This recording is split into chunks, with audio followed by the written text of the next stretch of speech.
Tá gravando. Tá, perfeito. Antes de começar a apresentar o planejamento, o parecer, assim, existem dois serviços que eu ofereço no meu escritório, tá? Um é uma análise previdenciária e o outro serviço é um planejamento previdenciário. O que eu vou oferecer para a colega, até em razão do nosso curto espaço, né, de tempo, é uma análise previdenciária. E o que é essa análise? É olhar para o passado desde o início da vida contributiva, desde a primeira boleto pago para o INSS ou para o RPPS, até o dia de hoje. Então, são esses dois marcos temporais, o início e o hoje. A gente não vai olhar para o futuro, não vai fazer planejamentos de futuro e planejamentos de cenários, tá? Muito importante, antes de eu começar a alinhar aqui, apresentar o parecer dela, é a questão, até nós tínhamos comentado numa das reuniões com a CLAI, sobre planejamento financeiro para servidor público, né? Como é feito o cálculo? E ela disse, não, a gente pega o CNIS. Então, eu vou compartilhar com vocês, vou iniciar assim só para vocês saberem o que é o CNIS, o extrato previdenciário. É um documento que a gente obtém através do portal do meu INSS. Vocês estão verificando a minha tela? Sim? Sim. Sim. Sim. Tá, é que eu agora não vejo você, tá? Mas enfim, vou botar aqui no cantinho. Então, esse aqui é o extrato previdenciário, é uma parte do extrato previdenciário, onde a gente verifica os vínculos. Então, por exemplo, esse aqui é uma página de 9, onde a gente tem a sequência 8, aqui eu tenho a origem do vínculo, por exemplo, esse aqui é o servidor municipal, a data de início do vínculo, e essa é uma informação importante para os servidores. Então, no extrato previdenciário, a partir de dezembro de 2018, nós não temos mais o registro dos salários de contribuição. Então, vocês vão verificar aqui, rolando o extrato dele, vai verificar, ó, o último recolhimento aparece aqui. Tá, mas ele saiu do serviço público? Não. Casualmente, eu consegui a aposentadoria dele ano passado. Mas o recolhimento, os salários de contribuição não migraram mais. Então, aquela fala da Klein, né? A gente, quando faz um planejamento, a gente pega o extrato previdenciário. Esse extrato previdenciário, se não se pegar as fichas financeiras dos servidores, ele vai estar mascarando o salário correto, né? A depender, porque existem para o servidor dois tipos de cálculo, né? Ou ele se aposenta com a última remuneração ou com a média. Então, a gente precisa muito dos salários de contribuição, e o CNIS, para o servidor público municipal, federal, estadual, não tem mais a partir de 2019. Ia fazer alguma pergunta? Não? Tá. Vocês estão verificando aqui a minha página? Sim? Só me dá um ok que eu não enxergo vocês. Não está aparecendo. Agora só está aparecendo você, a página não. Você é como se você trocasse a tela. Deixa eu tentar compartilhar de novo. Vamos ver aqui. Agora foi? Sim, agora foi. Tá. Então, esse aqui é um parecer em que eu apresento a análise previdenciária. Eu coloquei aqui alguns dados importantes da Elisete, que é a nossa cliente de hoje. Então, vou fazer a leitura, mas a qualquer momento vocês me interrompem, eu não estou vendo vocês nem as mãozinhas, então podem me interromper para a gente poder fazer, né, se tornar assim, o mais didático possível e que eu possa ajudar vocês a entender um pouquinho sobre o planejamento previdenciário. Então, as informações principais, a gente precisa desses marcos temporais. Qual é a idade da pessoa? Qual é o estado civil? Ela é casada, ela é solteira? Ela é a principal fonte de renda? Quantos anos de expectativa de sobrevida ela vai ter? Aquilo que a professora Angela, na aula de planejamento de aposentadoria, nos trouxe, né? É importante a gente saber essa vida longa, para não só para o momento da aposentação, mas até realmente o último dia de vida daquela pessoa, para que a gente possa fazer os planos financeiros em cima disso. A apresentação desse serviço, então, ela é uma análise do passado contributivo, olhando para o presente também. O que a pessoa está fazendo hoje? Por exemplo, o meu servidor, os meus clientes, que na sua grande maioria são segurados do INSS, às vezes eles vêm até mim na situação presente de estar fora do seguro. Eu tenho, por exemplo, semana passada eu entreguei um planejamento para uma colega, advogada do Rio de Janeiro, ela estava 5 anos sem recolher contribuição previdenciária, né? Estava num quadro de depressão profunda, com 2 bebezinhos de 4 meses, gêmeas, então, está fora do seguro. Então, o presente dela é essa, e como que a gente vai fazer para colocar ela no seguro, os recolhimentos, qual é a alíquota, o que que ela quer, onde é que ela quer chegar.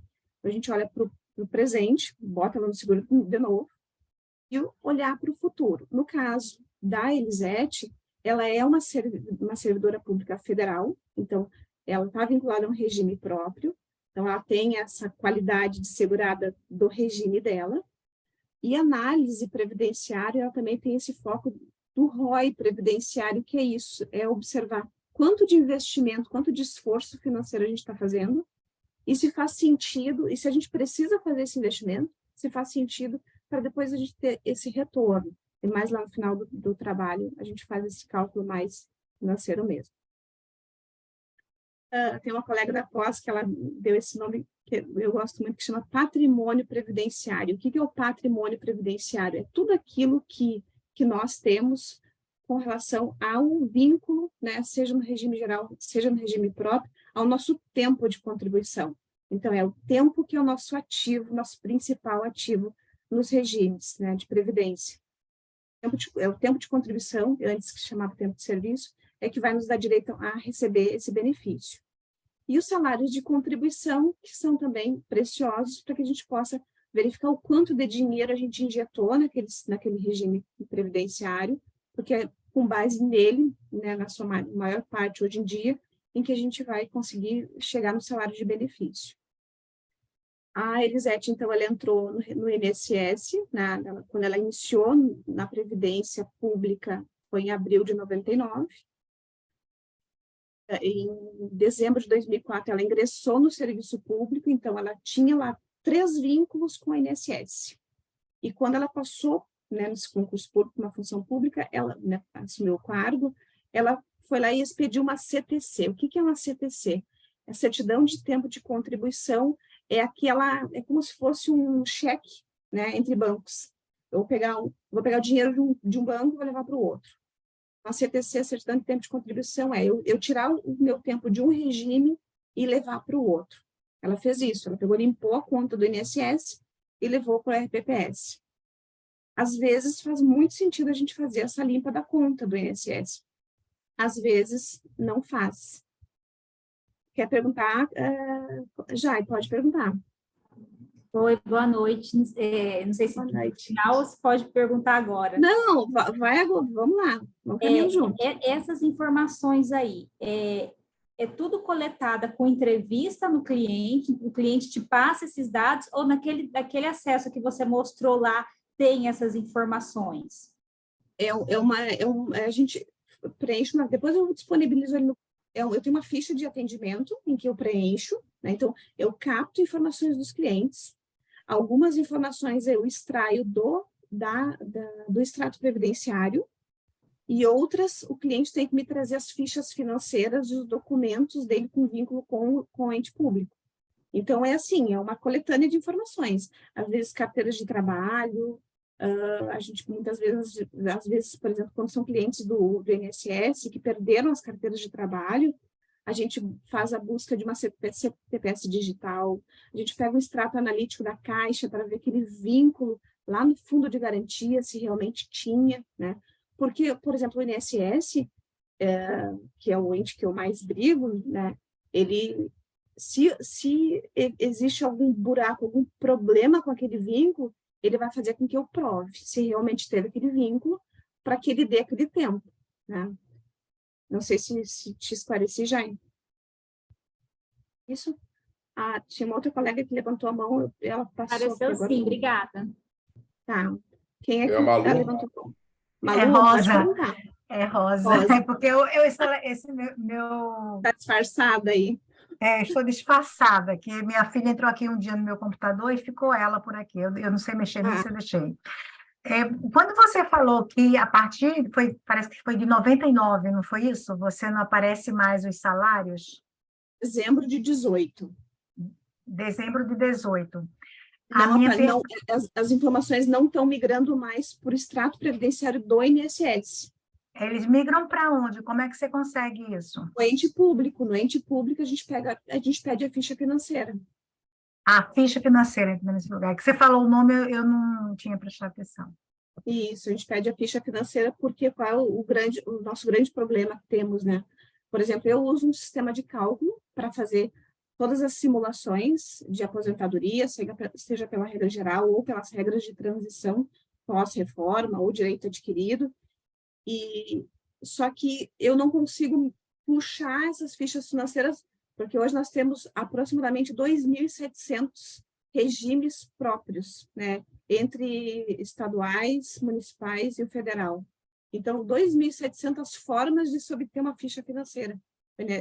Quando estava vinculado ao INSS era mais prático, agora a gente tem que, o cliente quer fazer um planejamento, ele tem que trazer as fichas financeiras. E daí, muitas vezes, tem prefeituras que nos dão elas em PDF, e a gente vai na unha, na tabela do Excel, a doutora Melânia Peg não deixa mentir, e a gente tem que lançar tudo para conseguir rodar a média dos salários. É isso, Rosa? É isso aí mesmo. Obrigada. Então, tá. Nada. Fiquem à disposição, né? Tranquilos perguntando. Então, ela limpou a conta do INSS, foi para o regime próprio e está lá até hoje, né? E ela não é segurada do INSS. O que a gente geralmente abre uma janela de possibilidade para o servidor? Por que não ser servidor segurado também do INSS e poder construir ali mais um patrimônio previdenciário para uma segunda aposentadoria? E hoje até foi tema de discussão, e a doutora Melânia estávamos ali finalizando o parecer, e daí a gente questionou assim, por que a gente, né, não dá a opção dela ser MEI, né, para que ela compre uma aposentadoria barato no INSS? E tem aquele regramento que diz que o servidor público, ele não pode recolher como facultativo, ele não pode se vincular ao INSS, ao INGPS, né, como facultativo. E se ela não puder ser facultativa, ela tem que ser um contribuinte individual. E um contribuinte individual hoje, pensando assim, eu só quero atingir mesmo salário mínimo. Não, porque senão eu vou acabar investindo muito dinheiro. Poxa, salário mínimo hoje seria em torno de 11% sobre o salário mínimo, em torno de R$ 145 por mês, por 15 anos, para eu pagar a carência que precisa. E daí a questão é, por que a gente não paga mais barato do que 11% e põe 5%? E daí tem uma polêmica, né, que alguns professores entendem que pode recolher como MEI, outros que não podem. Então, como a gente geralmente tem a tendência a ser um pouco mais conservador, porque uma decisão que a gente está tomando de longo prazo, pode ser que lá na frente, né, se interprete de uma forma mais rigorosa, eu diria, por exemplo, no caso, né, da Elisete, não abrir um MEI. Mas tem muito servidor público que abre um MEI para conseguir a aposentadoria de salário mínimo no INSS para complementar a aposentadoria do regime próprio. Então, a sugestão, então, é que ela se vinculasse novamente, né, na qualidade de contribuinte individual, uma vez que está na Constituição, que não pode ser obrigatório. A Elisete não tem dependentes, né, não tem companheiro, esposo, filhos, então, essa questão da análise do grupo familiar, né, nos foi muito facilitada, a gente não teve que quebrar muita cabeça. E o que nós temos aqui? O tempo de contribuição dela, somando somente o serviço público, 18 anos, 3 meses e 20 dias. E o tempo do INSS, que ela trouxe para o RPPS, mais o que ela já teve de serviço público, fecham 23 anos, 4 meses e 11 dias. A gente tem uma questão de um período em que ela exerceu atividade perigo, né? Elisete, não me lembro muito bem o que era essa atividade. Era periculosidade na Polícia Federal. Era um ambiente tá, é verdade. explosivos, né? Então, isso, tá. Aí teve um período, mas depois eu acho que eu falei para você que eu não lembrava até quando, né? Porque eles tiraram essa base de explosivos de onde eu trabalhava. Então, fiquei um tempo. A gente fez um cálculo, claro, um pouquinho mais gordo, entendendo que colocando a questão do especial um período maior. Mas, assim, nenhum ente público, né, estaria a doutora Milani que não me deixa mentir, gosta de dar tempo ficto, que é o que eles chamam, né? É um tempo em que efetivamente o segurado ele não deu dinheiro para aquele tempo, por mais que muitas vezes a empresa tenha recolhido ali o SAT, o RAT, né, Melânia? Dá uma pincelada do que é a fã do SAT, do RAT. Não, em regime próprio não tem SAT e RAT. Só em regime geral. Viu? Tá, então pior ainda, que ninguém deu dinheiro para esse tempo especial. Então, daí que eles não querem dar mesmo, né? Eles brigam. Daí a gente faz pedido administrativo, ganha um não, vai para a justiça, daí tem que fazer prova da efetiva exposição e tudo mais. Então, a gente fez ali, o que assim, a tua verdade hoje, a tua verdade de tempo é 23 anos, 4 meses e 11 dias, né? A Só gente colocou... Pode falar. Josi, perdão, te cortei aí, mas assim, não, vai lá. O período que eu estava em trabalho periculoso, ele conta em dobro, seria assim ou não? Não, é 20% também, né, Melânia? 20%. 20%? Se nós reconhecermos 20%, sim. Por exemplo, 10 anos exposto a gente nocivo, perigoso, penoso, geraria 12, né? Geraria 2 anos a mais. Sim. Né? Mas, assim, a gente não ganha no administrativo, no judicial, muita peleia. Então, geralmente, a gente, quando briga por tempo especial, é porque vai favorecer, de repente, algum cálculo que é mais vantajoso mesmo. Mas está aqui no teu estudo, que é uma janela de oportunidade brigada, mas está ali. É interessante que eu trabalhei na área de pagamentos e eu nunca ouvi falar disso na hora que as meninas calculavam a previdência. Elas tinham o cálculo da previdência lá mesmo, né? Nunca ouvi falar. Posso fazer um adendo, Tete? A decisão que determinou isso, ela é recente, ela é de setembro de 2020, então não existia isso antes. Ah, sim. Existia uma briga judicial, mas os processos ficaram todos sobrestados, porque justamente eles entendiam que era tempo ficto e não podia contar. Aí, lá em setembro de 2020, o STF ele veio e falou, não é tempo ficto, se o servidor ele comprova a exposição, ele tem direito, sim. Tá? Então, assim, é algo muito recente e tem muitos entes federativos que eles ainda estão organizando essa parte de documentos, né? Porque tem que ser expedido documentos para provar essa especialidade. Só que essa especialidade, ela pode ser um pouquinho complexo, um processo mais demorado, só que ela é muito vantajosa para o servidor, porque eu posso adiantar uma aposentadoria, eu já posso declarar um direito a um abono de permanência por causa desses acréscimos de tempo. Então, quando a doutora ela faz análise, a Josi, eu vou falar Josi, a intimidade, a Josiane. Josi e Melânia, assim, ninguém é doutora aqui, doutorado, né? Então, quando a Josi faz análise, a gente sempre pondera essa questão da especialidade para ou adiantar a aposentadoria, ou já declarar o direito à aposentadoria para um abono, ou levar em consideração no próprio planejamento para dizer quando que ela vai ter direito à aposentadoria. É um tema extremamente importante e todo servidor público tem direito, se ele comprovar documentalmente a exposição, seja os agentes químicos, físicos, biológicos, ou a integridade física, quando a gente trata de questões como a periculosidade. Então, é importante a gente fazer essa análise e chamar o cliente, assim, e muitos, por exemplo, clientes do regime geral, eles já sabem na ponta da língua, eu quero aposentadoria especial. Se bem que depois da reforma ela ficou ruim, ela não era, antes era a nossa menina dos olhos, agora ela não ficou ruim o cálculo. Mas tanto os regimes próprios quanto o regime geral, é só na base da briga que a gente consegue conhecimento de tempo. Mas, muitas vezes, essa briga é boa, né? E como diria meu gerente do banco, assim, o não a gente já tem, então bora ir atrás do sim. Então, agora a gente vai para a parte do INSS, né? Pensando naquela possibilidade de, né, como eu costumo brincar com o meu cliente, botar mais um cavalo na corrida, né? Se a gente está analisando ali o RPPS, por que também não vir para o RGPS? Mas fundamentado, né? Então, a sugestão é, uma vez que você trouxe a certidão de tempo de contribuição para o regime próprio federal e perdeu a qualidade segurada, para que tu tenha direito aos benefícios previdenciários na Previdência Pública, tem que voltar a ser segurada, né? Mas não é qualquer tipo de segurado, nós temos dois, o contribuinte individual, que é obrigatório, né?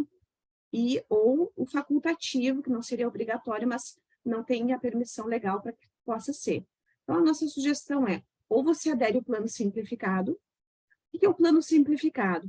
Se criou essa brecha para fazer com que mais pessoas viessem para a Previdência Pública dar dinheiro, uma vez que a nossa pirâmide, né? Se vocês viram a aula da professora Ângela, verificaram ali que a nossa pirâmide, ela está invertida, parece que agora é uma dinamite, né? Parece uma bomba assim que vai explodir. Então, trazer mais gente para dentro do sistema previdenciário, foi criado o plano simplificado. Então, 5% para baixa renda, 5% para MEI e 11%, mas, como eu costumo dizer para o meu cliente, né, eles deram com uma mão e tiraram com a outra. Eu te dou, vem para o sistema barato, mas você não vai ter, por exemplo, agora não faz muito sentido, mas antes não podia aposentar por tempo de contribuição, só por idade. E salário mínimo, né? O regulamento diz que, em princípio, quem acessa aquilo dali vai... O Manuel, o Júlio está perguntando lá no grupo se tem senha, se tu conseguir dar um auxílio para ele lá.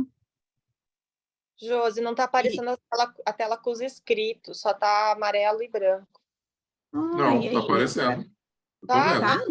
Tá, para mim tá. GPS. Para mim tá. Melânia, Minha passa tá pro lado ok. do celular. Ai, ficou muito grande. Tá. Desculpa, Josi. Não conseguiu, Melânia, entrar no Note? Tá. Então, a situação é essa.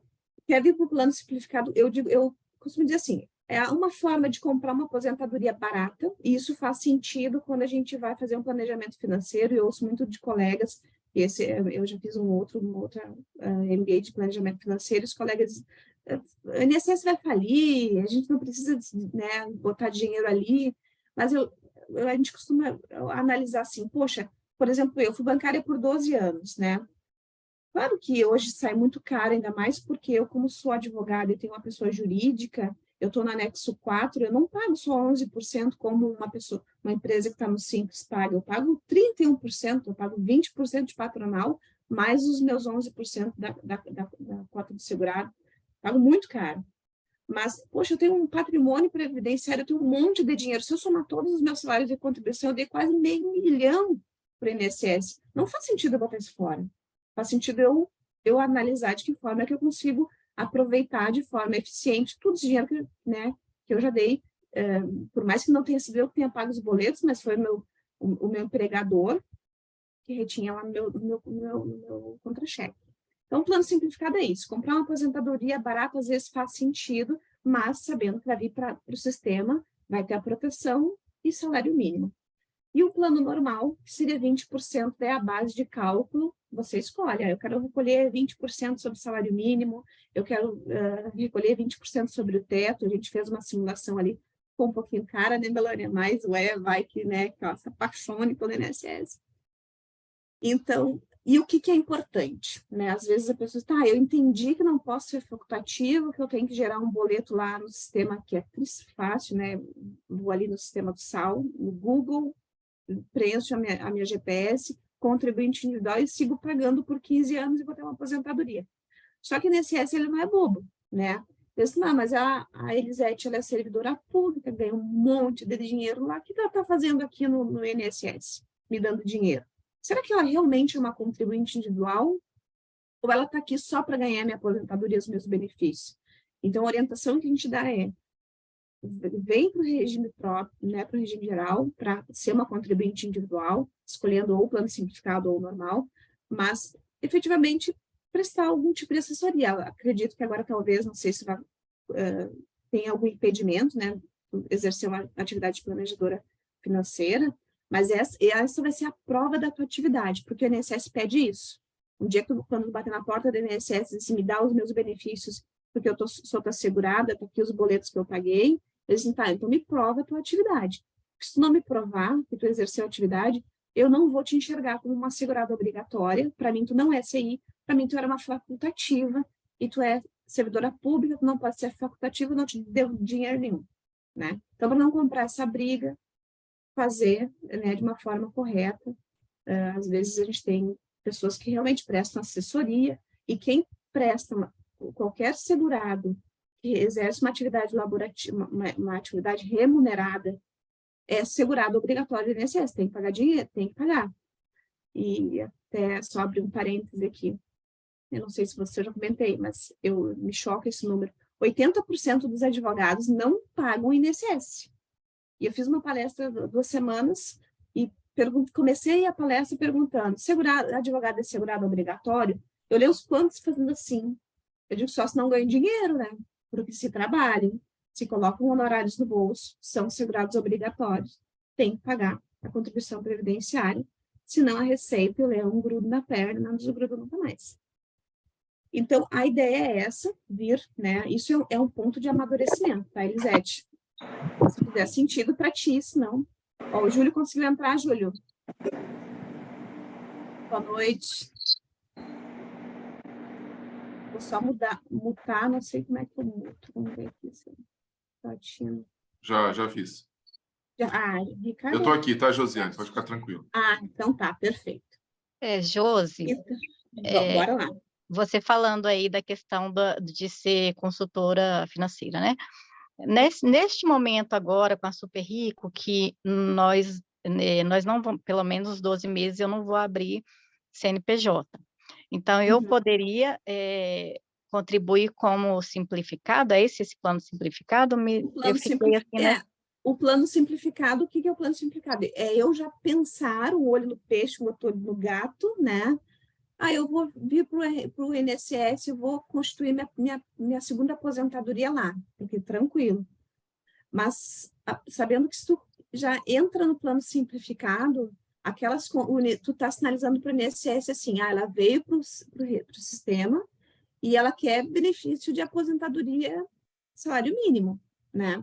Porque às vezes acontece assim, a pessoa pagou por bastante tempo o plano simplificado, né? Daí tu vai ver lá no teu CNIS, depois eu mostro ali, salário mínimo, salário mínimo, salário mínimo, salário mínimo.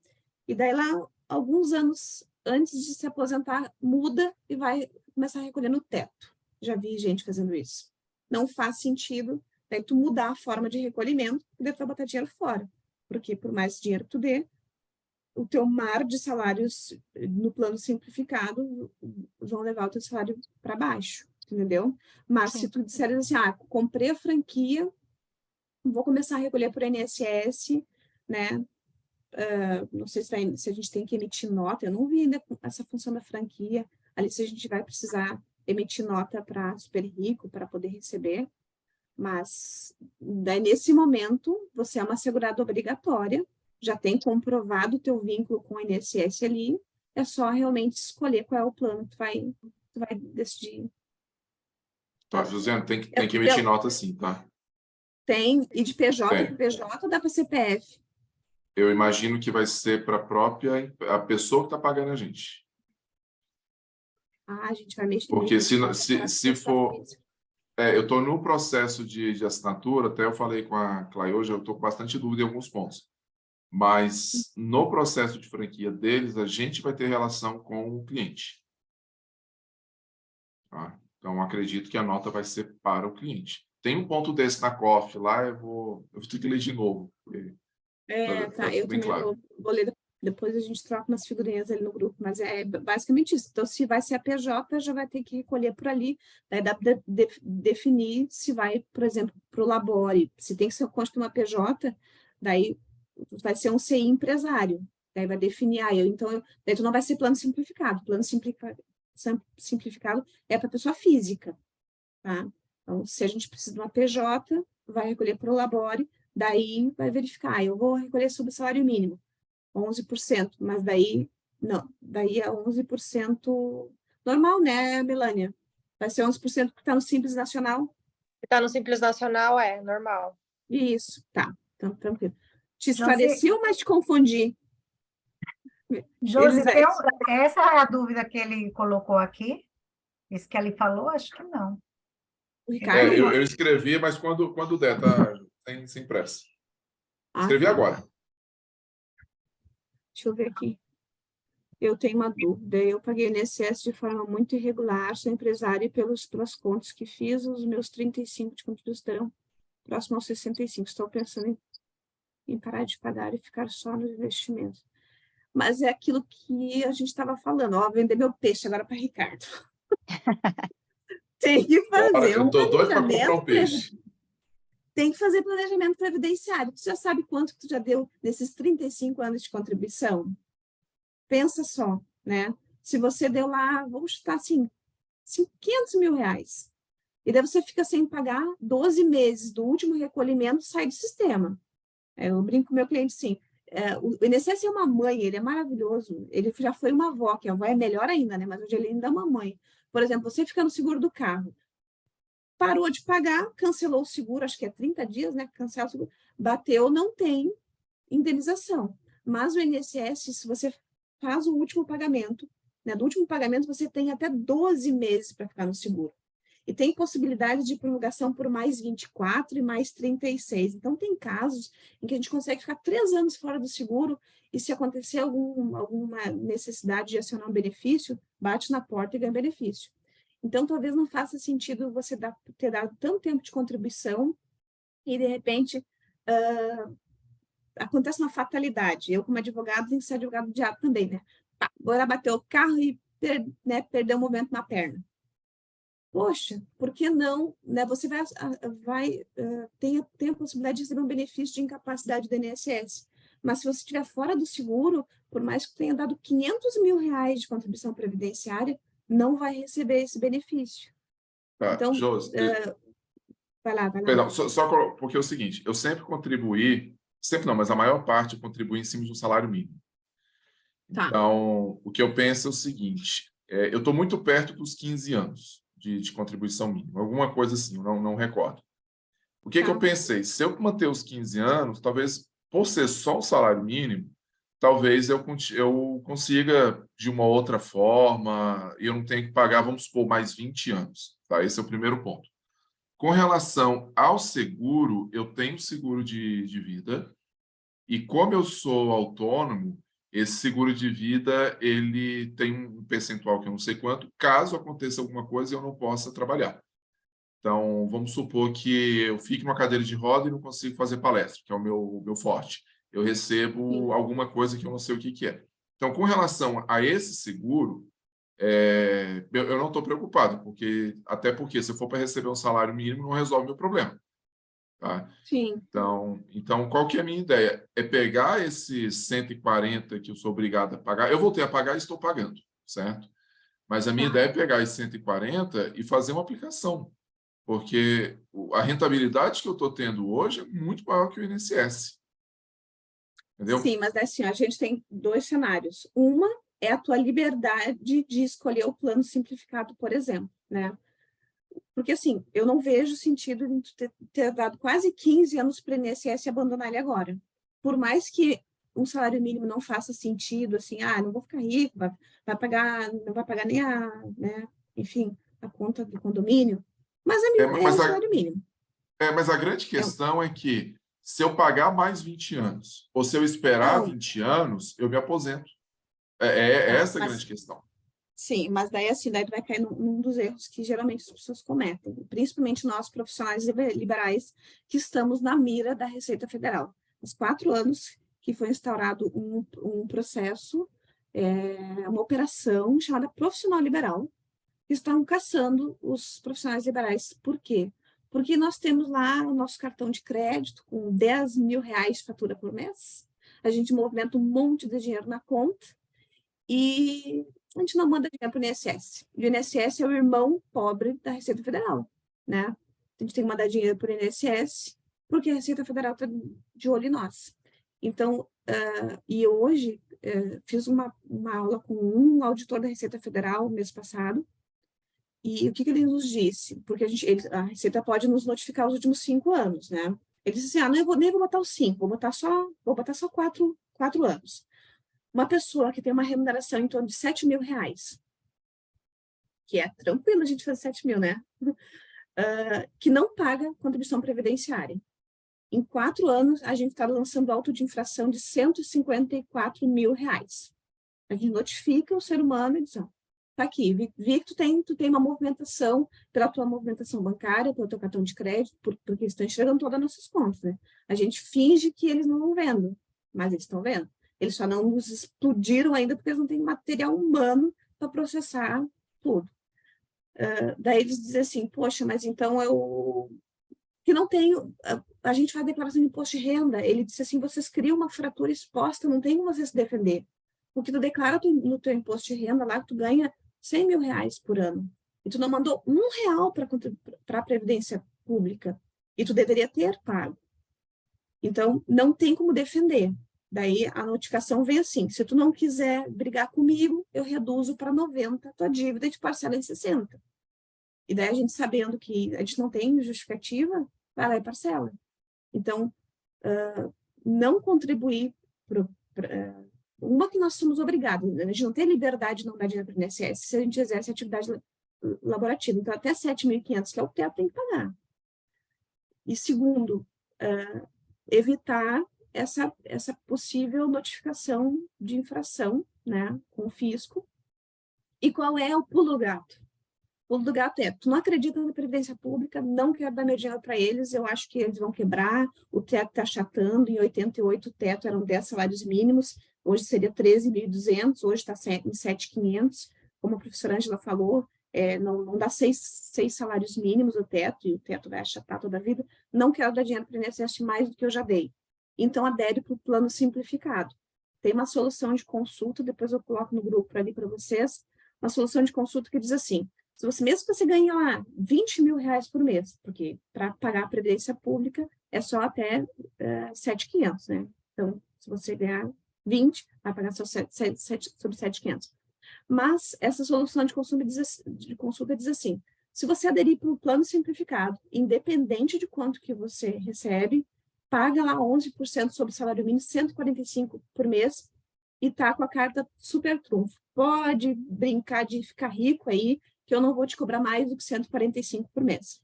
Mas se tu não me pagar, tu tá em débito, e eu vou te cobrar. Entendeu, Ricardo? Esse é o grande medo de todos nós profissionais liberais. Entendi. Não era o que eu queria ouvir, mas eu entendi. Eu também não queria, não gosto disso, mas enfim. Obrigado. Vai lá, Melania. Enquanto eu tomo água. Eu vi que o Ricardo escreveu lá que seria o lucro, né, sobre os seus investimentos que não tem a incidência de contribuição, né, nem de imposto de renda ali. Um ponto importante não é você talvez não contribuir todo mês, né, ali para os próximos 20 anos, até chegar aos 65. Você pode fazer uma contribuição anual, só uma competência por ano, e você mantém a sua qualidade de segurado. Então, né, até atingir a idade para uma aposentadoria por idade, você só pagou 20 competências, 20 carnê. Então, o valor que tu vai investir, se a gente pega como parâmetro hoje R$145, você vai pagar hoje R$2.900, um por ano, o que te garante a manutenção da qualidade de segurado, né, que você, a princípio, tem, né, se acontecer qualquer coisa, se acontecer, que nem a Josi falou, de você ficar incapacitado, além de você ter um seguro que te cobre, o INSS também te cobre. Eu acho que o grande ponto é quando a gente consegue mesclar vários regimes previdenciários, seja próprio, seja geral, seja complementar, é você ter direito em todos eles. Entendeu? Não abrir mão, né, Melania? A gente vai unir esforços, a gente não tem que botar o INSS de lado. E o Ricardo gostou disso, faz o planejamento dele com uma contribuição anual para manter a qualidade de segurado, gerar benefícios por incapacidade, gerar pensão. Essa sugestão que a gente dá, ela é um paliativo, né, Melania? Assim, para não ficar longe do seguro, pelo menos para não botar assim, né, não correr o risco de perder todo o teu patrimônio previdenciário, lança um recolhimento por ano.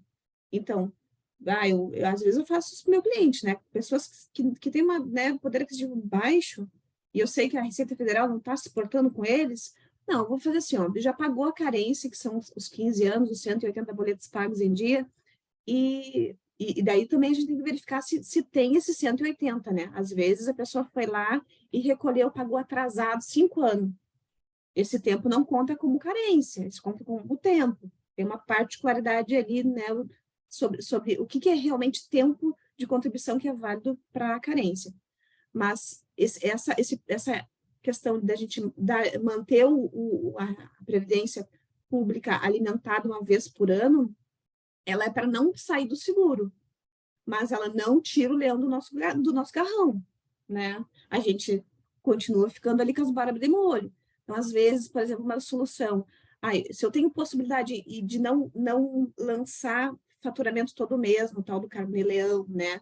Então, eu junto a cada 3 meses só, e daí só naquele mês em que eu lanço as minhas remunerações é que eu vou fazer o recolhimento do plano simplificado. Então, assim, eu vou vender meu peixe aqui, né? Eu vi que alguém levantou a mão ali. Planejamento previdenciário é vida. Quem é que levantou a mão? A Rosa. A dona Rosa e depois o Alexandre. Rapidinho, você está falando que alguns documentos você vai colocar no grupo, você pode colocar lá no OneDrive, que tem, né? Drive, porque aí fica junto o teu nome com teus negócios, a gente vai achar mais fácil, porque o grupo a gente perde, às vezes eu tenho que andar nele todo para achar algum documento. Não, eu boto minha pastinha lá, com vários documentos ali, até essa solução de consulta da Receita Federal, para vocês, eu coloco sim. Obrigada pela dica, Rosa.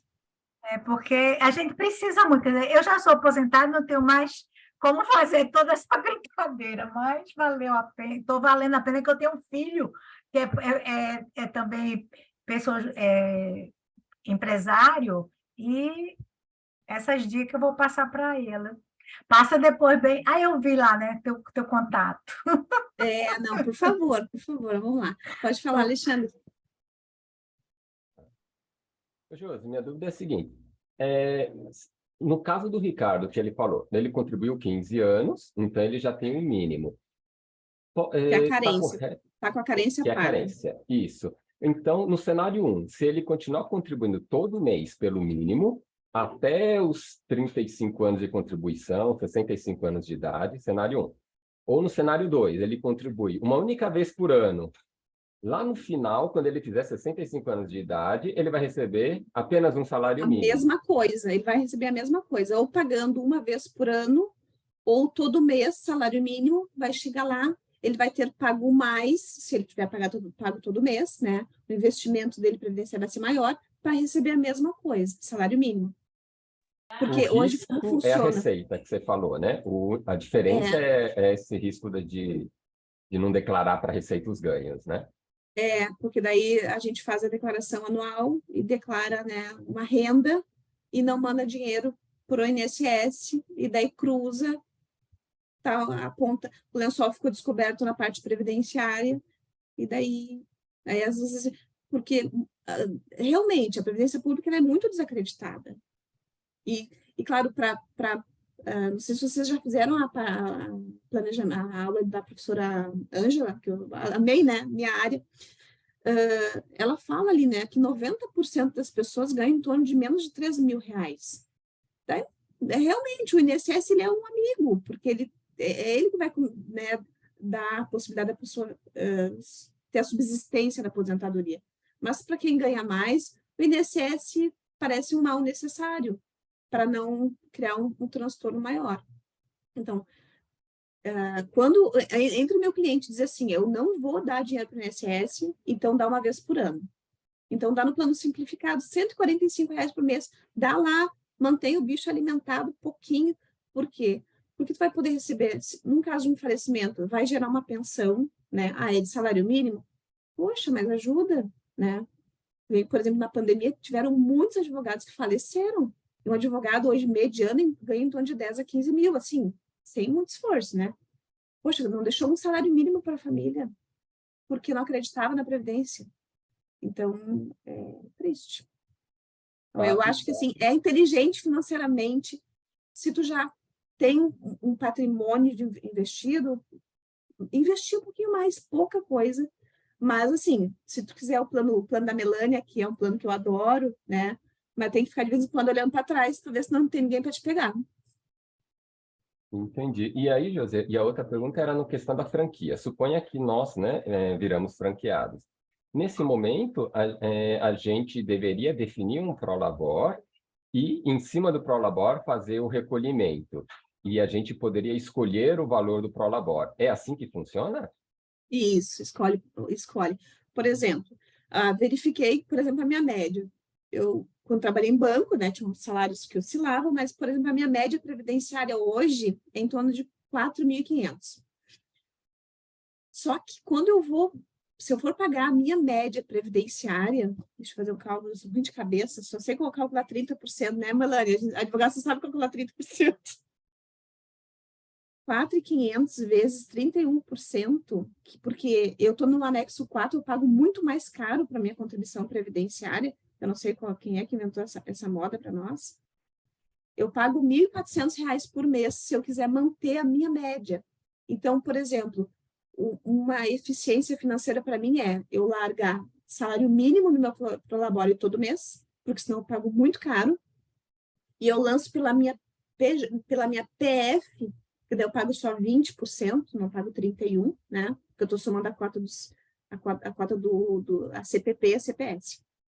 Eu lanço, por exemplo, uma vez por ano, um recolhimento maior, para não fazer com que a minha média salarial baixe tanto. Ficou confuso? Nossa, ficou complexo. Você sabe, no caso do franqueado, no nosso caso, quanto a gente teria? Qual é o percentual? Se é 20%? É porque, na realidade, como é uma pessoa jurídica, porque, assim, existem duas coisas distintas, né? Um é a tributação da pessoa jurídica, é o imposto de renda, são as despesas da pessoa jurídica. Tu é funcionário da empresa, da pessoa física, da pessoa jurídica, tu é um empregado, um sócio administrador, mas tu é empregado. Então, a tua contribuição previdenciária vai ser 11% sobre a tua base de cálculo. Tu que define, porque pode ser que o resto seja lucros e dividendos, né, que não é tributado ainda. Ah, então entendi que se a gente definir como franqueado um prolabor de 5 mil, exemplo, recolho 11% sobre 5 mil. 11% sobre 5 mil. Ah, tá bom. Eu queria entender como é que seria num franqueado hipoteticamente. Tá bom, obrigado, José. Tá? Não, fica à disposição aqui para fazer as análises previdenciárias dos colegas. Mas a minha cliente está me esperando, deixa eu terminar aqui ela. Então, a sugestão seria a Elisete voltar, né, para o INSS, pelo menos para complementar lá a aposentadoria. No RPPS, né, se no INSS é ruim, é difícil, no RPPS é um pouquinho mais, por isso que Melania está aí para me ajudar. RPPS, então, hoje, a Elisete é uma segurada vinculada à União, ela é servidora pública federal, e como ela entrou pós-emenda 41, ela está sujeita às regras de transição da emenda constitucional 103, então ela vai receber com base na última remuneração, né, Melania? Espera aí, tá. Tá me escutando, não? Período. Tá, ela não faz média, ela... Não entendi. Ela faz média? É pela média, né? Ela faz média porque ela ingressou depois da emenda 41. Quem ingressou até a emenda 41, desde que preenche a regra de transição, tem direito à última remuneração. Para quem ingressou pós-emenda 41, a partir de 1º de janeiro de 2004, o cálculo é pela média. Tá, isso, perfeito. Então, existe um marco, assim, servidores felizes, né? Antes da emenda constitucional 41, que pega lá a integralidade e a paridade, é isso? E pós a emenda 41, que é 31 de dezembro de 2003, então todos que ingressaram no serviço público a partir daí, não é mais com base na última remuneração, e sim é um cálculo com base na média contributiva. E que média é essa? Então, pega o marco temporal de julho de 94, até o dia em que ele implementar o requisito, né? 20 anos, me corrija se eu estiver errada, Melania, 20 anos no cargo, não, 20 anos no serviço público, 5 no cargo, eu tô afiada. 20 no serviço público, 5 no cargo e preencher o requisito etário. 57 no caso, e o pedágio de 100%. Isso, porque ela pegou uma regra de transição que vem benefício para que ela consiga aposentar um pouquinho antes. Então, ela vai aposentar com... Isso nós não estamos considerando, nesse primeiro cálculo, Elisete, não estamos considerando aquela parte da atividade especial, tá? Então, por exemplo, quando fechar a idade, vai fechar 23 anos, 4 meses, 11 dias, se aposenta com 60% da média, 66% da tua média. Por quê? Porque... Josi, se for por incapacidade. Ali. Não entendi. Não, posso. Ali tem 2 cálculos. Tem o cálculo da média com a incidência das alíquotas em decorrência do tempo, né? Que é a regra permanente, que é a regra que está vigente hoje. E se ela se aposentar por incapacidade, a fórmula de cálculo é essa dali, tá? Se ela preenche as regras de transição, o cálculo é a média, o 100% da média, que é o valor lá do último... Tá, porque ela pegou a regra de transição do pedágio 100%. O que é a regra de transição do pedágio de 100%? Eu olhar assim, em 13 de novembro de 19, quanto tempo faltava para atingir a aposentadoria?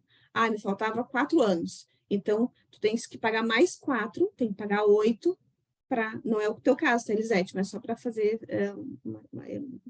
ilustrar, é 100%. É dar mais o que faltava para poder atingir os requisitos. Então, no teu caso, a tua regra de transição é a do pedágio.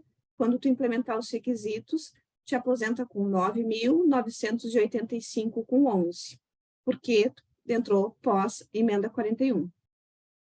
Ficou mais ou menos entendível, Elisete? Me grita aí. Sim, eu só tinha uma dúvida, porque bora lá.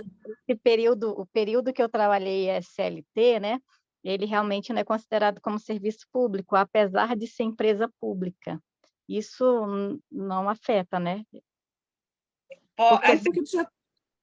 Vai lá. Para fins previdenciários, o marco é o ingresso em cargo público, não em serviço público. Serviço público ele é um conceito amplo, engloba as estatais, as autarquias, empresa pública, sociedade de economia mista. É tempo de serviço público, mas não é ingresso em cargo público. Tanto é que você ocupa um emprego público, não um cargo público. Então, para fins previdenciários, para eu saber qual regra que te pertence, né, até a emenda 41 ou pós 41 de 2003, é quando você efetivamente ocupou um cargo público. Só veio ocupar um cargo público em 2004. Se tivesse sido 2003... ali você teria direito à sua última remuneração, né? Infelizmente, tem essa questão, e é uma questão muito complexa, e é o que deixa muitos servidores indignados, é que ele tem que separar emprego público, cargo público.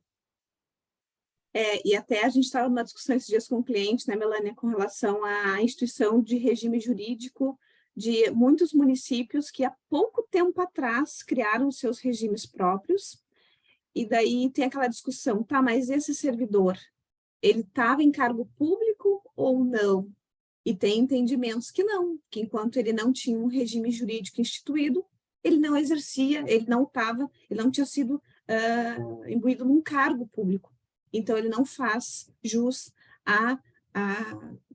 ao regramento anterior à emenda 41, a integralidade, a paridade, só fazendo médio. Qual a diferença de cargo público para emprego público, que eu não entendi? Emprego público, o regime jurídico administrativo ali. Emprego público, o regime que regulamenta as remunerações é o seletista, entende? E quando eu falo CLT. É CLT, isso. Emprego público, CLT. Cargo público estatutário. Existe um estatuto do próprio ente federativo regulamentando como que é a forma de desenvolvimento ali.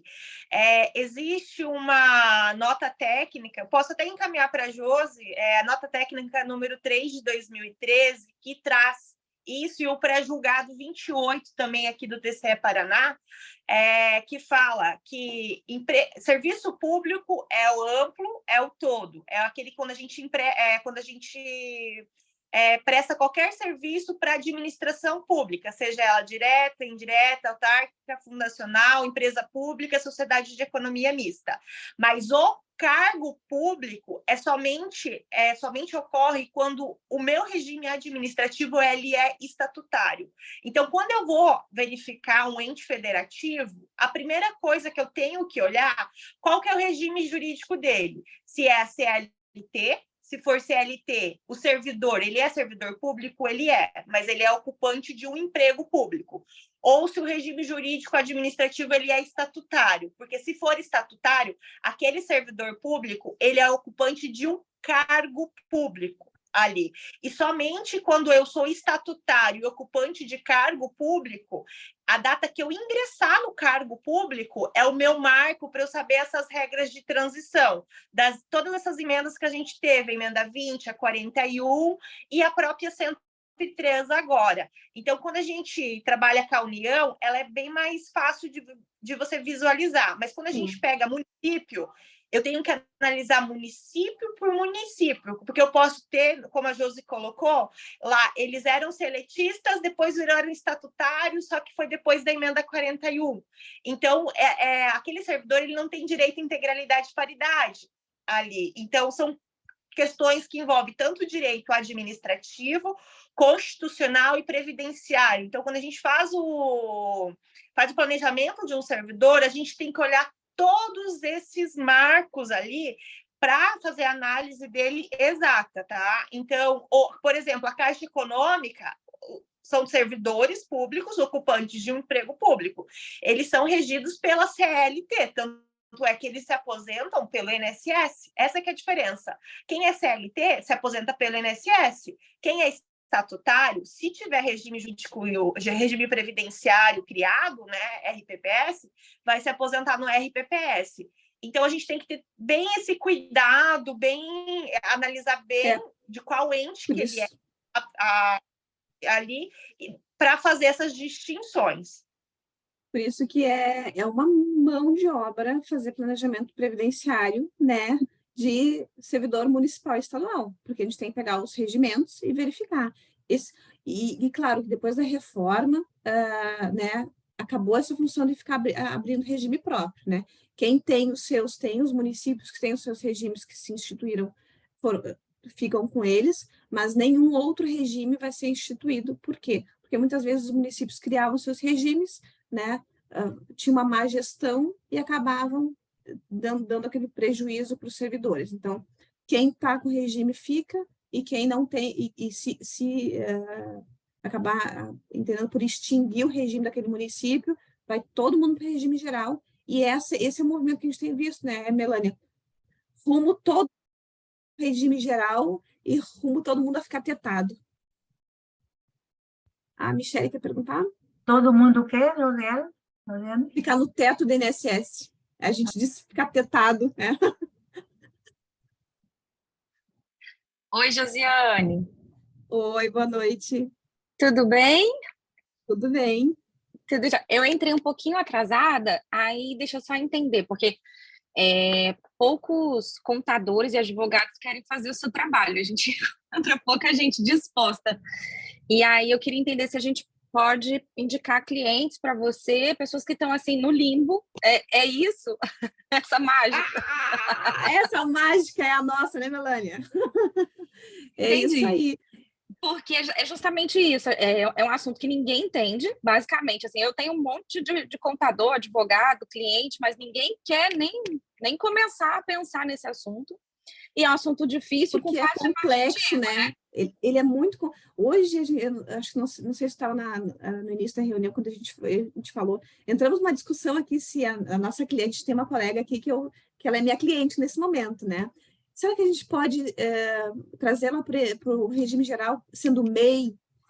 E daí a gente começou, daí assim, olha, eu chamei um grupo que a gente faz tem um auditor da Receita Federal que é nosso querido, né? A gente faz uma aula de custeio com ele, chama custeio perpétuo, né, Melânia?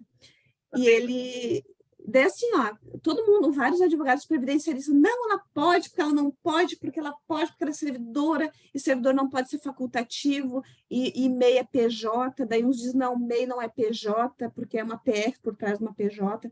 Então, assim, tem muita discussão, e às vezes quem vai nos responder, como eu estava falando para o Ricardo, é uma solução de consulta da Receita Federal, porque ela, todo o dinheiro, né, ela acaba administrando, então ela vai verificar, não, realmente aqui eu entendo que se tu pegar um plano simplificado, tá liberado, pode ganhar 20 mil e não precisa me dar 20% de teto. Então, eu adoro essa matéria, eu gosto muito, né, cada planejamento é uma Então, paixão. aí, Mas assim, só para tirar uma dúvida, se ainda tiver tempo, não sei se eu posso. Uhum. O que acontece? Eu trabalho com seguradora e também trabalho com planejamento financeiro e fui bancária. Quando eu tinha, de bancária, eu fiz 15 anos de pagamento do máximo porque o banco já recolhia. Sim. E aí depois, agora na seguradora, que já completa 8 anos, meu contador me conscientizou a pagar o mínimo. Eu adoro contadores, não tem nenhum aí, né? E aí eu fiquei preocupada agora com tudo que você falou, se eu deveria recolher mais, ou porque aí eu tenho dá para intercalar, sim, assim, o planejamento previdenciário ele é muito eficiente, porque se tu pagou 15 anos teto, a tua média salarial lá, agora a gente vai mostrar a média aqui da Elisete, era muito boa. Daí tu começa a pagar teto. Se hoje tu precisar de um benefício previdenciário, tu vai receber salário mínimo, né? Porque tu tá... R$ 1.300. Né? Se tu precisar de um auxílio-doença, tu vai receber salário mínimo. Poxa, mas eu dei quase 1 milhão nesses 15 anos. Mas não importa, eu vou fazer a média das 12 últimas contribuições para um benefício de incapacidade. Então, entendi agora. São 12 só?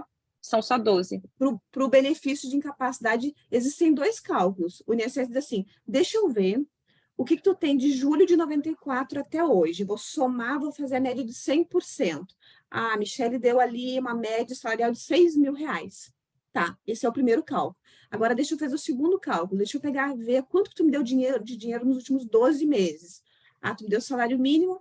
O pior cálculo é o que ele vai te dar o benefício. Entendeu? E para câncer digamos, também, no caso de câncer, exemplo? O câncer, as doenças, tem um rol de doenças que elas dispensam a carência. Por exemplo, se tu entrar no seguro, tá fora do seguro, que nem a Elisete tá fora do seguro.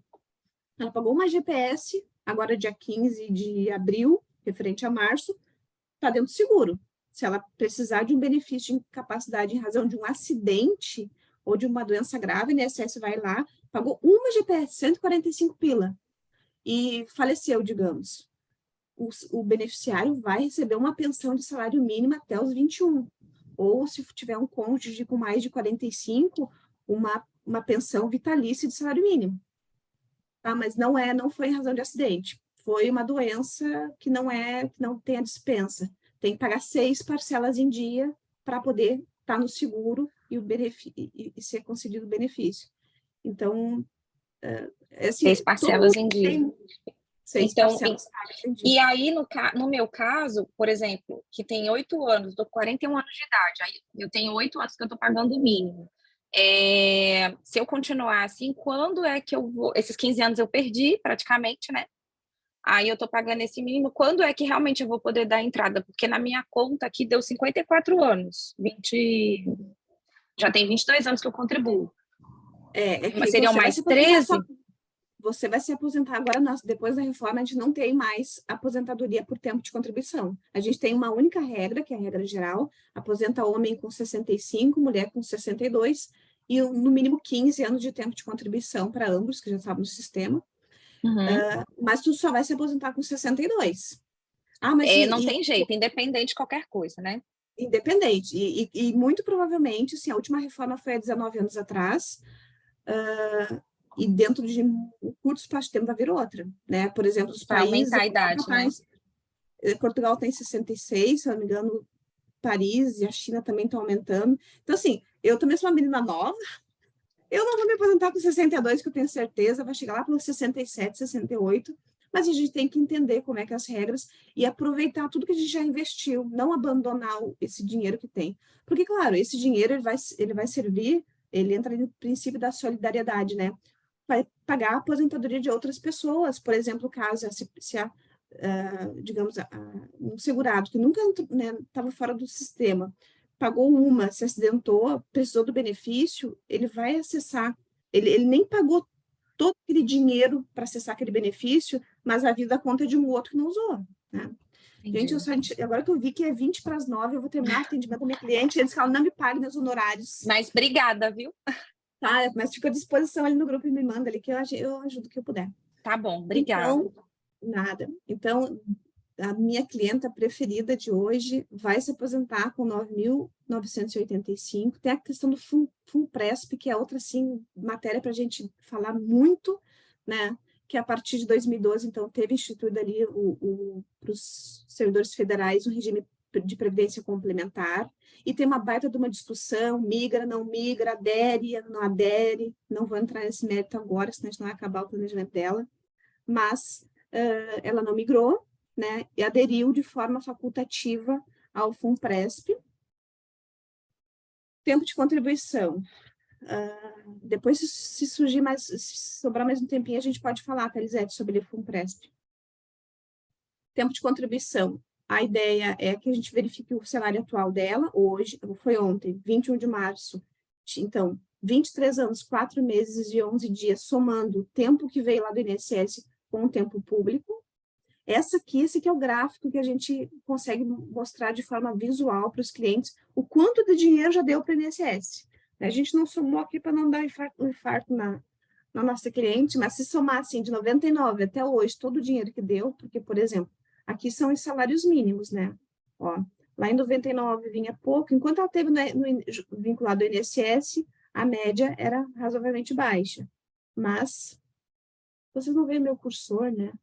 Agora que eu percebi que eu fico brincando com o mouse. Vemos sim, dá para ver sim. Então... Sou péssima apresentadora de Zoom. Mas, então, assim, enquanto teve vinculado no INSS razoavelmente baixo, né, o MAR de salário de contribuição, foi vinculado ao regime próprio. Temos aqui vários salários de contribuição bons, né, uma média de 15, teve aqui um pico bem alto de quase 40 mil reais. E como que funciona o cálculo, então? Pega ali julho de 94, como ela entrou depois, vai pegar todo o PBC dela. O que é o PBC que a gente fala no previdenciário? É período básico de cálculo. Pega todos os salários de contribuição até o dia em que ela implementar o requisito e passa a régua e soma, e com base nisso vai ser aquela média. E com base nessa média é que vai ser calculado o benefício. A gente também trabalha uma parte importante no planejamento financeiro, no planejamento previdenciário, a questão da expectativa de vida, porque às vezes faz sentido essa discussão que a gente estava falando com a Michelle. Poxa, mas eu sou nova, já dei um monte de dinheiro, vou me aposentar aos 62 e talvez eu vou viver só até os 80, então eu vou viver só 18 anos. Quanto tempo, nesses 18 anos, quanto que eu vou ter recebido para ver se faz sentido daqui até o dia que eu me aposentar? Eu, às vezes, pegar um monte de dinheiro e ter pouco tempo para usufruir o meu payback, vai demorar muito para mim conseguir zerar a conta. A gente fez alguns cálculos aproximados do que se fosse um benefício de incapacidade, né? No INSS, se ela retornasse para o seguro, recolhendo pelo plano simplificado, receberia benefício de salário mínimo. Uma licença médica no RPPS, ela fica com base na última remuneração. Pensão por morte, no caso, ela não vai deixar, mas se eventualmente tivesse algum dependente, né, um companheiro, um esposo, um filho, ficaria ali no INSS limitado a salário mínimo. Uma coisa interessante, né, como eu sou defensora do INSS, estou estudando o plano da segurança social em Portugal, lá os benefícios eles podem ser menores que o salário mínimo, né, e geralmente são as aposentadorias. Aqui no INSS, nenhum benefício previdenciário é menor do que o salário mínimo, mesmo que a média de salários de contribuição sejam baixas, né?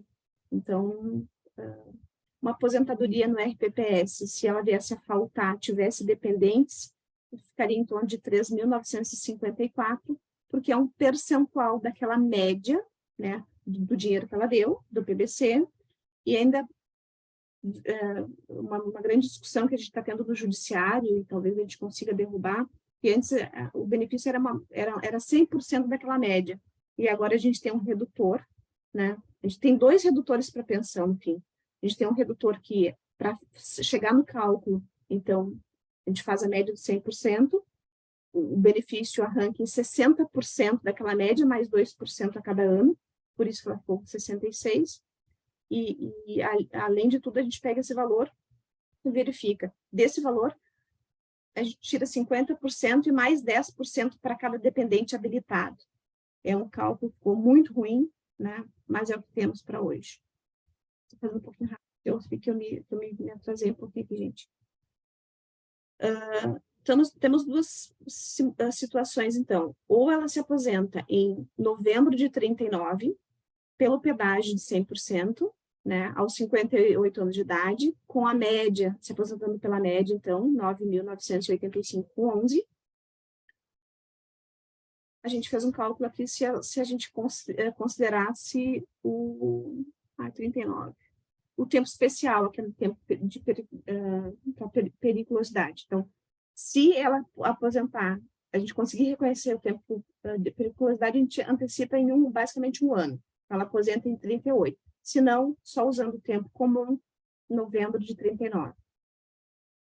Essa é uma parte importante que, geralmente, a gente entra até na parte do planejamento financeiro do cliente, né? Por exemplo, se a gente fizesse o cálculo aqui dela aposentar recolher com o plano simplificado 11% sobre o salário mínimo, se aposentando com o salário mínimo. A renda dela, né, a RMI, que a gente chama renda mensal inicial, seria de salário mínimo. A contribuição para atingir isso seria 143,22. Ela teria que investir desse marco temporal de hoje até o dia que ela implementa lá em novembro de 39, R$34 mil na Previdência Pública, e ela vai, de acordo com a expectativa de vida, receber por 21 anos, 21 anos basicamente, esse benefício. Então, ela vai ter, a ser somado, o dia em que ela implementou o requisito, 62 anos de idade no INSS. Vai dar fevereiro de 43. Então, de fevereiro de 43 até o dia que ela atingir a expectativa de vida, o ROI dela, de 362.260,40. Então, por isso que eu digo que é muito bom brincar com o INSS. Poxa, tu investiu R$34 mil. R$34 mil, você vai ter um retorno de investimento de 362 mil. E se quebrar a banca, como eu costumo brincar, e viver até o 100, como a Ângela está dizendo que a gente vai viver muito mais, o ROI vai ser muito maior, né? Deduzindo ali o investimento de 34 mil, ela vai ter um ROI líquido de 327 mil reais. Imagina se ela tivesse um cônjuge que, no caso de falecimento, ela vivesse ainda, né, até lá a expectativa de vida e viesse a falecer, e deixou um cônjuge vivo e o cônjuge leva esse benefício, né, de forma vitalícia para ele. É um ótimo investimento. E a gente fez um cálculo só para finalizar, se a gente fosse fazer recolhimento sobre salário, sobre teto, né, o teto hoje 7.500, ela teria que investir R$1.501,50 mensal, considerando que ela vai ter imposto de renda, se ela, o benefício, a renda mensal inicial lá em fevereiro de 43, quando ela implementar o 62, vai ser de 5.255,24, mas líquido, isento de imposto de renda, 4.679. Então, ela vai ter investido R$548 mil, muito dinheiro, né, para receber 4.600 mensal até atingir a expectativa de vida. Ela teria ali um ROI de R$753 mil. Ela teria, Melânia, só me ajuda aqui, ela teria, qual é o payback dela? 118 meses? Para recuperar o valor investido, 118 meses. 118 meses. Então, de fevereiro de 43, ela teria que viver por mais 118 meses para ela conseguir pegar esse valor, né, que investiu, né, dos 548 mil, para, a partir dali, startar realmente o retorno do investimento dela. Então, é muito caro, realmente, é muito caro e desestimulante recolher sob o teto da Previdência se tu não tem gordura, né, de um patrimônio previdenciário passado. No final, a gente faz algumas considerações que seria interessante ela voltar para o INSS como contribuinte individual. É importante para aquela discussão do tempo que exerceu atividade em situação de periculosidade, pedir a emissão do perfil profissiográfico previdenciário, porque desde 95 existe essa exigência de não apenas a gente precisa provar que está exposto a um agente químico, físico, biológico, perigoso, penoso, para ter esse tempo fixo, essa gordura de tempo reconhecida pelos entes públicos, né, pelo regime próprio ou regime privado. E ali, que a gente não conseguiu falar muito, já estamos estourando a banca, falar sobre o FUNPRESP, analisar aquela questão que a professora Ângela volta a falar, pegar o contrato, verificar as questões do patrocínio, porque um plano de previdência privado, fechado, que tem um patrocinador, é interessante, né? Se um dia ela imaginar, não quero mais serviço público, eu vou poder fazer a portabilidade, faz sentido, não faz sentido, eu perco as contribuições, os patrocínios, né, do ente público, eu não perco, qual é a possibilidade de maior eficiência financeira nesse plano de previdência complementar. Basicamente isso, gente. Desculpa a correria, mas é que tinha muita coisa importante para falar. Mas, assim, o que é o planejamento previdenciário? É a base. Eu não vejo como um planejador financeiro, vai puxar a base para a nossa sala, né, Melania? Não vejo como começar a construir um planejamento financeiro sem contar com toda a gordura de tempo e de dinheiro que se investe na previdência pública, né? É inteligente olhar para a previdência pública e dizer assim, não, eu botei ele 15 anos, 20 anos, então como é que eu vou fazer, então, se eu não amo tanto o INSS como a Josi, mas como eu vou fazer, então, para ficar de bem com a Receita Federal, não botando muito dinheiro lá, mas aproveitar o que eu tenho. E daí, com base, né, a partir daqui, né, a construção do meu planejamento financeiro. Pode falar, Alexandre. A gente contrata a Josi. Isso aí, bora lá. Ô, Josi, como você comentou que agora, né, só tem a regra da idade, então eu teria que completar 65 anos para me aposentar, né? Suponha que com 35 anos de contribuição, eu completei 35 anos de contribuição pelo teto aos 55 anos de idade, né? Conta bem de padaria. Comecei com 20, vou completar com 55, os 35 anos de contribuição pelo teto, né? Qual é a melhor decisão a fazer até os 65, ou seja, esses últimos 10 anos, o que deve ser feito? Porque teria que continuar contribuindo dos 55 até os 65 pelo teto, para um dia lá na frente, aos 65, receber o teto? Mesmo já tendo contribuído os 35? Nessa tua ideia, tu já tem 35. Sim. Não, se tu já tem 35, é assim, ó. Em novembro de 19, quando a reforma previdenciária veio, e eles conseguiram botar uma idade, porque, né, na penúltima reforma não conseguiram trazer a idade para o regime geral, só para o regime próprio, colocaram a idade ali. Então, agora ninguém mais aposenta por tempo. Mas nós temos 4 regras de transição que vieram. A gente tem 7 regras de transição que vieram junto com a reforma, para preservar ali os direitos expectados, os direitos adquiridos, né? Quem estava ali com pé na aposentadoria, mas, poxa, em 13 de novembro de 2019 não implementou os requisitos. Então, tem regras de transição que vieram. Então, nesse teu cenário, não vai precisar te esperar até os 65. Tu vai encaixar numa das regras de transição, ou no pedágio de 50%, ou no pedágio de 100%, tem o cálculo de a transição por pontos, transição por idade, tem um monte de regras de transição. Então, nesse teu cenário, tu não vai precisar esperar até os 65. Mas no pior cenário, vou dizer assim, pior, tá? Nem enquadrei nenhuma regra de transição. Tem que fazer uma análise para verificar qual é a forma eficiente de te manter no seguro. Tá, porque eu li as regras de transição e eu não me encaixo em nenhuma delas, porque eu tenho 46, então eu não me encaixaria em nenhuma delas. Aí eu pensei, para frente, com 55, eu já teria completado 35 anos de contribuição, sempre pelo teto. Dali para frente, qual seria a melhor decisão? Porque se eu contribuir pelo mínimo, você já explicou, aí vai reduzir, fica absurdo, né? Vai reduzir, né? Sim.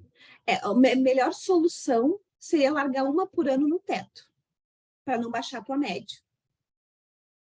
Te Tá. mantém no seguro, porque tu tem que lançar uma por ano, né? Para não perder o vínculo com o seguro. Então, lança uma por ano no teto, para não baixar a média. Mas também existem possibilidades da gente, por exemplo, a gente tem a regra do descarte que veio com a reforma, dizendo assim, olha, eu te peço 180 boletos pagos, né? E eu vou fazer o cálculo da média dessas 180 contribuições. Se tu quiser que eu descarte, por exemplo, todas as outras que excederem a 180 e essa média ficar melhor, tá certo? Então, às vezes, eu tenho um cliente que ele tem 15 anos de teto e eu posso largar uma por ano de salário mínimo, porque quando ele implementar os requisitos, esse salário mínimo que eu alimentei para manter no seguro, ele vai ser descartado. Mas isso é uma análise que a gente tem que ver se faz sentido, se largar esse salário mínimo anual, não vai impactar na redução da média. Posso entender que se eu tiver 180 contribuições pelo teto, então os últimos anos desse meu exemplo, os últimos 10 anos, pode ser pelo salário mínimo. Pode ser pelo salário mínimo, só que assim, como que funciona a regra de cálculo? Se tu der 15 anos por INSS, a tua média, ele vai somar todos os teus salários de contribuição desses 15 anos. E dessa tua média, digamos que de teto, porque a Ângela já disse que não dá teto, né? Que mesmo que tu pague teto, tu recebe 92% do teto. Desse valor, tu vai arrancar o cálculo, a tua alíquota vai ser de 60% dessa tua média. Então, não vai ser, se tu der só, eu sei que é um pouco complexo, mas se tu der só 15 anos, tu não vai pegar esses 100% do teto, vai ser o teu salário de benefício, tu vai arrancar com 60%. Daí, se tu der, a cada ano a mais que tu der de contribuição, tu aumenta em 2%, tu vai aumentando a tua alíquota, o teu percentual sobre aquela média. Então, por exemplo, para te conseguir 100% do teu PBC, tu terias que recolher 35 anos de teto. Assim, para ter o melhor dos mundos, tu tem que dar 35 anos de teto e receber 92% de teto na tua aposentadoria. Josi, homem tem que dar 40, que só começa a subir depois dos 20. A mulher que começa a subir depois dos 15. Mas mesmo os que estavam antes da reforma, Melania? Antes da reforma. Por idade, né, ele vai fazer a regra permanente, né? Ou a transição por idade é 15 anos, mulher sobe depois dos 15, homem depois dos 20. Tá, então a mulher, se quiser aposentar com teto, tem que dar 35 de teto, e o homem tem que dar 40 de teto. 40 de teto. Só 40 anos de teto. Tá facinho. Tá facinho, né? Tá barato. Tá. Vou querer o resto... duas para viagem.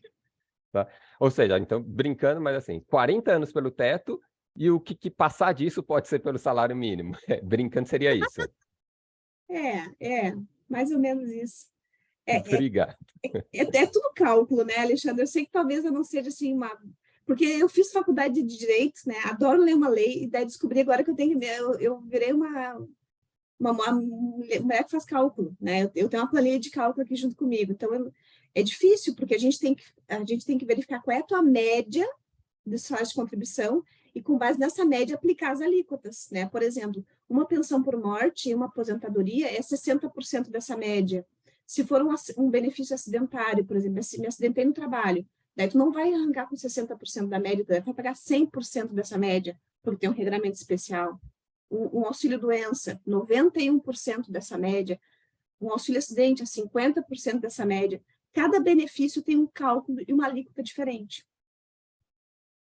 Tá, entendi. Beleza, muito obrigado.